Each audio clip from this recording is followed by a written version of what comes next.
प्यारे दोस्तों, एक दफा का जिक्र है कि एक अमीर सौदागर घोड़े पर सवार होकर जा रहा था।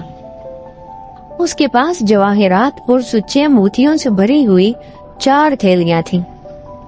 उन मोतियों को बेचकर वो तिजारत का सामान खरीदने की गरज से ये सफर कर रहा था। अचानक वो रास्ता भूलकर एक सहरा में जा निकला। उसके पास दौलत तो बहुत ज्यादा थी, लेकिन खाने पीने का सामान न होने के बराबर था। पानी की बोतल में जो थोड़ा पानी बचा था, वो तपते हुए सहरा में दाखिल होते ही उसने पी लिया था। अब गर्म रेत पर थोड़ा भी चलने के काबिल नहीं रहा, तो रफ्ता रफ्ता उसे भूख प्यास ने भी तंग करना शुरू कर दिया। वो अगर ऊंट पर सवार होता तो शायद इस मुसीबत का मुकाबला कर लेता, लेकिन वो चूंकि घोड़े पर सवार था, लिहाजा घोड़ा सहरा की रेत पर गिरकर तड़पने लगा। अब सौदागर थैलियों को संभाल कर पैदल चल निकला। थोड़ी ही दूर उसे एक कांटों वाली बहुत बड़ी झाड़ी दिखाई दी। सौदागर उसके साए के अंदर बैठ गया। उसने अपनी कमर से बंधी हुई 4 थैलियां निकाली, फिर चमकते हुए कीमती मोतियों को गौर से देखने लगा। वो मोती जिनकी चमक से वो खुश हुआ करता था, अब उसे पत्थरों से भी कम कीमत लग रहे थे।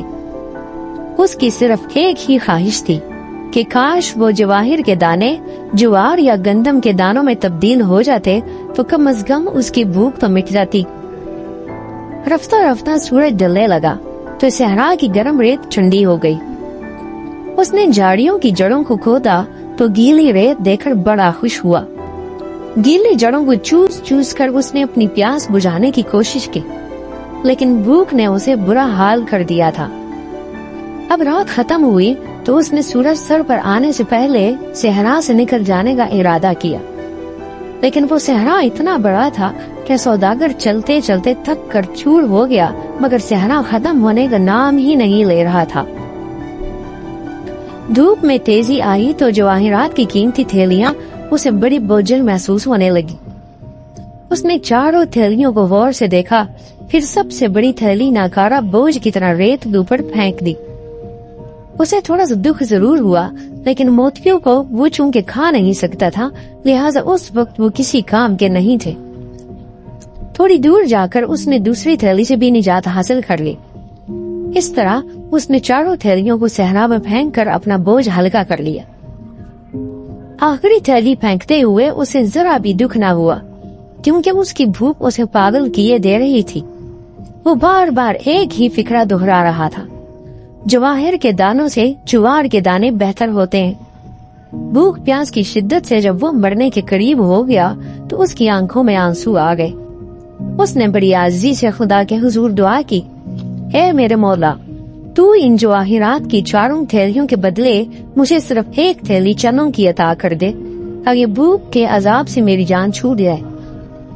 कहते हैं कि सच्चे दिल से मांगी हुई दुआ जरूर कबूल होती है। सौदागर को थोड़ी दूर दरख्तों को एक झुंड दिखाई दिया। ये असल में एक छोटा सा नखलिस्तान था जो सहरा में जिंदगी की जमानत समझा जाता है।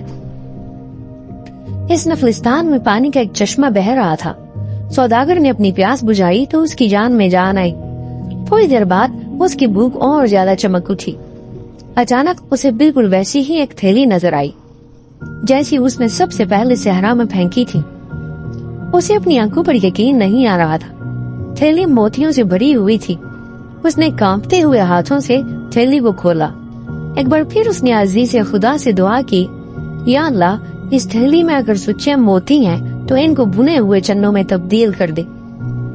उसकी खुशी का कोई ठिकाना नहीं रहा जब उसने देखा कि थैली भुने हुए चन्नों और ज्वार के दानों से भरी हुई है। उसने खुदा की इस नेमत पर लाख लाख शुक्र अदा किया। वो सौदागर अपनी जान बचाकर सहरा से वापस आया तो बिल्कुल एक बदला हुआ इंसान था। वो ये वाकया अपने दोस्तों को सुनाता था और कहता था कि अमीर से अमीर और गरीब से गरीब इंसान में सिर्फ 2 वक्त की रोटी का फर्क होता है। लिहाजा दौलत की हवस में इंसान को कोई गलत काम नहीं करना चाहिए। दोस्तों, उम्मीद करते हैं आपको हमारी आज की कहानी भी जरूर पसंद आई होगी। अगर आप इस तरह की मजीद सबक आमोज कहानियाँ सुनना चाहते हैं तो बराए मेहरबानी हमारे चैनल को सब्सक्राइब करें। ملتے ہیں ایک اور نئی کہانی کے ساتھ، تب تک کے لیے اپنا خیال رکھیے، اللہ حافظ۔